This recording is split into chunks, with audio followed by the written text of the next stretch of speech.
Alrighty then, hey guys, welcome to the next video. Today I will be talking about a little series I'm doing on whether clips are a good idea or not.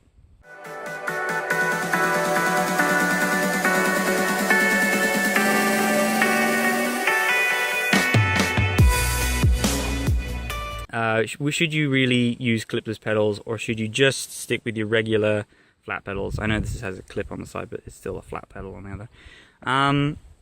So here's my opinion. After riding with these, I think it's been a few months, or at least it's been a month, and I've ridden, I don't know, a few thousand kilometers with clipless pedals. I can pretty much say that I think it's really difficult to not get unattached to it, pun intended. Because once you start riding them with them, you get used to, like, you know, pushing your ankle out, and it just feels a lot more natural. You're attached to the bike. It's a great way to start the day with clipping in. It's more efficient. You can pull your weight when you're pulling on the pedal, and you can push your weight forward, if that makes sense. And it feels easier to climb. But the question is, are they safe enough for riding, in general? Because I think a lot of the general public has been sold on the fact that these shoes are way better than flats. And honestly, I'm not too sure about that. The difference of power transfer, when the crank is like this, right, and the other side is like that, once it's already reached that threshold, you're going to be starting to push down on the other side.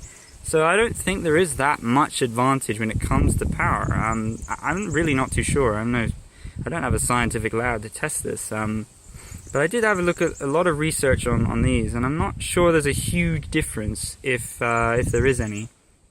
I just feel like I like the feeling of being clipped in. I think mentally I like it, and it makes me ride more comfortably and maybe longer. I'm not sure. So yeah, I mean, there is an advantage with going up hills. I think you will go slightly faster because you can pull your weight forward. So that's the only advantage I can see, really, with clipless pedals.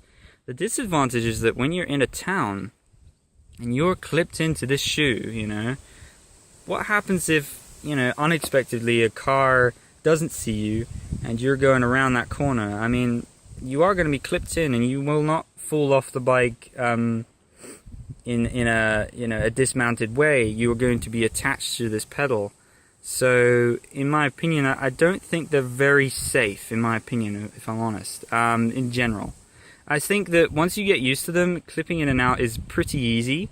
It's just second nature. It's natural now for me. When I'm on a flat pedal, even on a flat pedal, I still twist my ankle out, even though I don't have to. And at the beginning I used toe clips to get used to the clipless pedals, because one of the advantages is that when you're at a stop sign, you can pull up this crank, and you can start pushing down again. Because I'm on my right side, I push on my right side. No, I can't bring that back now. That was really genius. Anyway, so the thing is, are they safe? I generally think no, they're not. But at the same time, you can compromise that.